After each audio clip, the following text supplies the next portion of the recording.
Hello everybody, this is DeanoGTO, and this is another game in the Lowe, the Tier 8 German Heavy Tank Premium. Mixed up with the order of those words, but whatever. Let's see.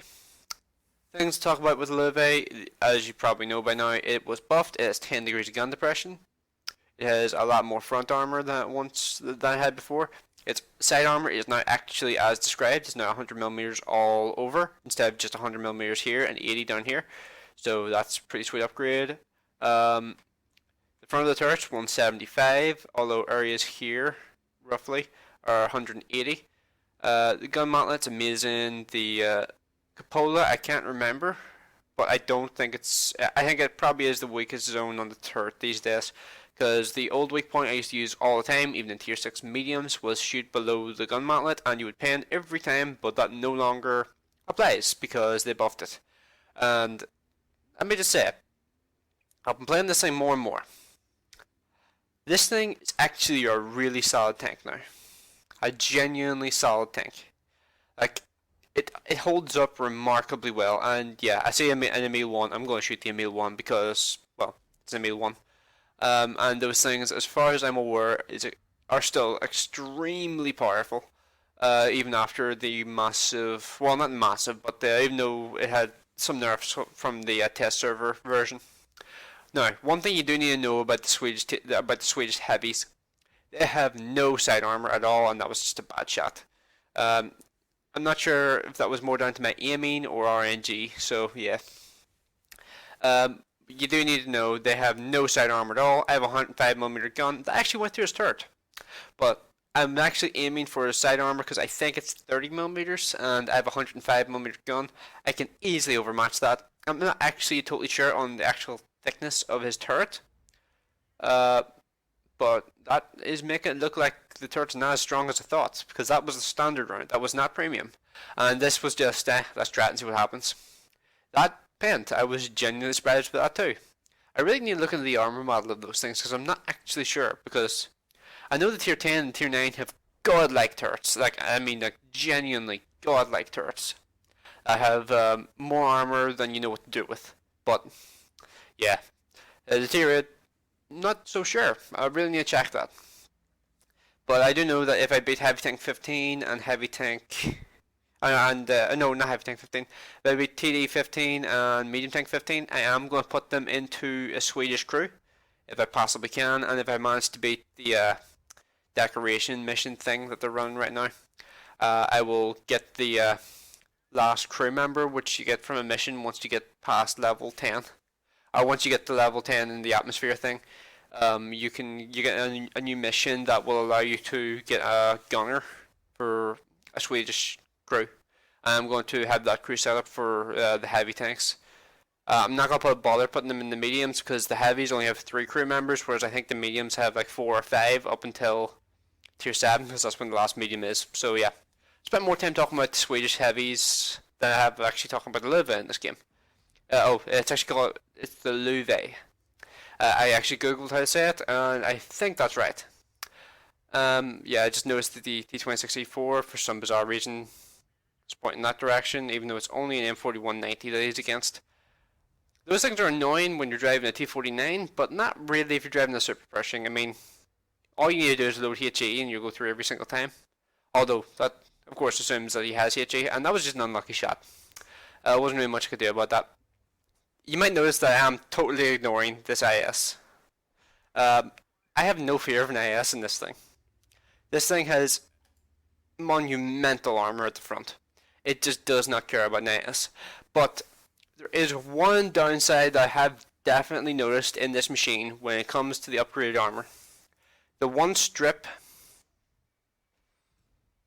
that does have 120mm of armor is actually where the transmission is, which means when people shoot you in the front, your transmission dies constantly and you lose your engine goes yellow all the time because of it. You don't catch fire, but you do get a yellow engine all the time because of it.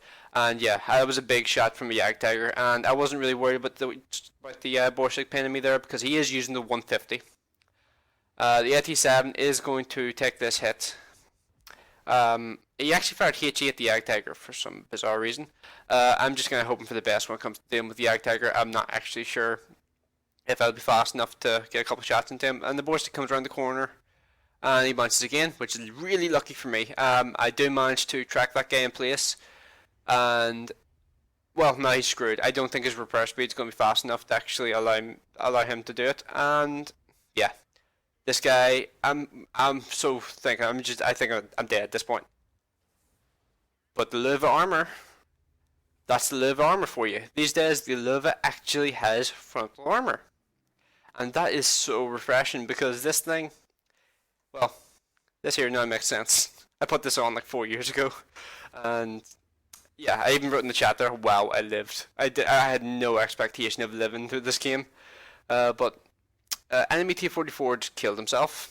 Okay, I'll take it. Jagd Panther says start cap. I actually agree with them here because they have a Centurion 7-1, a T-26A4, and a Jagd Panther 2. The Jagd Panther 2 is the one I feared the most in this game. And yeah, I wrote like a little arrow thing in the chat there. I'm actually meant to type question mark, but I was still kind of shocked that I was alive. So yeah.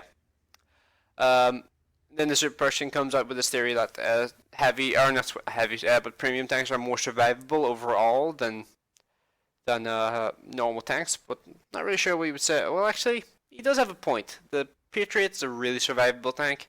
Liberté is a really survivable tank. The Super Pershing is a really survivable tank. IS-6, 113. So yeah, I guess he does have a point overall. But things like the Scorpion are a bit of an exception to the rule. Both Scorpions, Scorpion G and Scorpion American. So yeah. At this point I leave the cap because I'm just like, yeah, we can win this. We have no trouble here. And we only really need one person in the cap. And I am still controlling the camera, I just noticed. Okay. Gonna go for the Super Pershing first. I am getting greedy because I just want a couple more hits of damage if I possibly can get it. Stick a shot right into his back. Sometimes that can actually cause engine fires. Like Super Pershings are the easiest tanks in the game to engine fire for me personally. Shoot them in the rear drive wheel and you will almost always set them on fire. It's really, really annoying when you're driving one, but when you're fighting them, it's extremely useful. Like I've set them on fire with Cromwells before, and it's been, I guess, just laughing. So yeah, it doesn't look like we're going to be able to kill this guy. I look back to Type 4, and I didn't think he had a shot. But that guy had a shot from there against the T-29. I genuinely didn't expect that.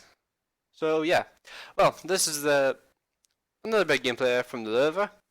Now I'm going to go on to the stats. Okay, you can see this was worth an ace tanker, steel wall, and I think that's a cool headed medal. I can't remember. Nobody really cares that much about those medals, but yeah.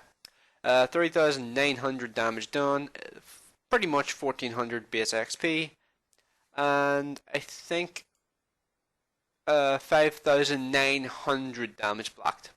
I'm pretty sure that was nearly double what everybody else had on my team. Like that amount of damage blocked, I haven't done that in a long time. Like the IS-4 is tier 10, but that doesn't count. Like because that is actually a tier 10, and the amount of damage that shots are doing at tier 10 are a lot higher than they are at tier 8. I mean, most guns at tier 8 do like 320 alpha. There aren't that many that do 390, and there are only a couple that do more than 390. So yeah, that's just kind of shows that this thing's armor really does hold up now, and it's really nice to have a tank that can actually do this now. And the mobility, I didn't mention it in this game. The mobility feels so nice, being able to actually do 35 in a straight line, and being able to really kind of consistently do 30 off-road, when previously you'd be typically struggling to get over 22 on soft terrain. On soft terrain, this thing was absolutely abysmal before, but now that it actually has a decent power to weight ratio, it has decent armor too, and it has good gun depression, this thing actually feels like a nice tank. This still isn't a review, I should just say that, but yeah. Here, like, one of the main weaknesses I forgot to mention about this tank in terms of money making, it costs $1,000 per shot to fire the gun. It's doing 320 alpha per shot, so that's kind of annoying, which means that my resupply after the game was 26, or well, near pretty much 27,000. In terms of replenishing my ammunition and repairing the vehicle, so I took away from my profit quite a bit. Like I made 94,000 base after taking away those two things. It's only like 67,000, but that's still a lot of money. Like that's with no premium account. If I had a premium account, that would have been 113,000 credits profit. That would have been immense. But yeah, I don't run premium account. I don't feel like it's totally necessary. I have a couple premiums. Premiums make enough money without premium account. You don't really need premium account a lot of time, at least for me. So yeah, that's another big gameplay in the Lowe. I'm going to make a review of this thing in the near future, probably just after New Year's. So yeah, like if you liked the video, subscribe for more if you like this kind of content, and I will see you in the next one.